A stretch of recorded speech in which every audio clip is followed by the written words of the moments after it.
Bonjour à tous. Aujourd'hui, l'exercice de la foi. Qu'il demande avec foi, sans douter, car celui qui doute est semblable au flot de la mer, agité par le vent et poussé de côté et d'autre. Jacques 1, verset 6. La foi, c'est tendre la main pour saisir celle du Christ, sachant qu'il nous tiendra plus fermement qu'il est possible à une main humaine de le faire, et qu'il ne lâchera jamais prise. Si l'homme est disposé à se laisser conduire, le Christ le conduira. La foi, c'est le sang vivifiant de l'âme. Sa présence répand la chaleur, la santé, la constance et un jugement sain. Sa vitalité et sa vigueur exercent une influence puissante, quoique inconsciente. La vie du Christ est pour l'âme comme une source d'eau qui jaillit jusque dans la vie éternelle.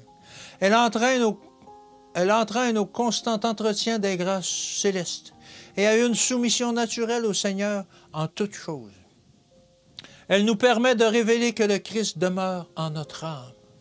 Or, la foi est une ferme assurance des choses qu'on espère, une démonstration de celles qu'on ne voit pas. Hébreux 11 au verset 1.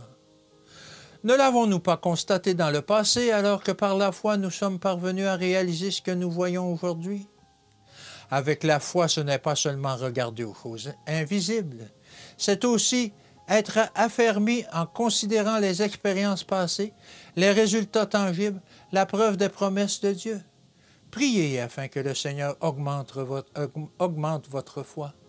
La foi éveille en nous le désir de travailler assidûment pour produire des résultats. La foi élève et ennoblit les facultés de l'âme, la rendant capable de se saisir de l'invisible. Dieu permet parfois que nous soyons impliqués dans des affaires du monde afin de stimuler nos facultés à endormir à agir d'une façon moins routinière. Il a ainsi l'occasion de récompenser notre foi en répandant sur nous de riches bénédictions. C'est une façon de faire avancer son œuvre. Mais ceux qui n'ont pas la foi n'apprendront jamais rien. Leur incrédulité déshonore le Seigneur. S'ils ne sont pas convertis, leur foi fera naufrage. Ils font obstruction au progrès et le Seigneur ne le tolérera pas. Il désire que les siens se confient en lui-même dans les moments les plus sombres. Satan est autorisé à projeter son ombre sur leur chemin, afin que leur foi assoupie soit réveillée, émerge des nuages et retrouve au-delà vie, lumière et courage. Considérez Jésus non seulement comme un exemple, mais comme celui qui suscite la foi et l'amène à la perfection. Cela nous permet de progresser, confiants qu'il nous donnera toute la force dont nous avons besoin pour chacune de nos tâches. La vie éternelle nous est offerte. Faisons tout ce qui est en notre pouvoir pour l'obtenir.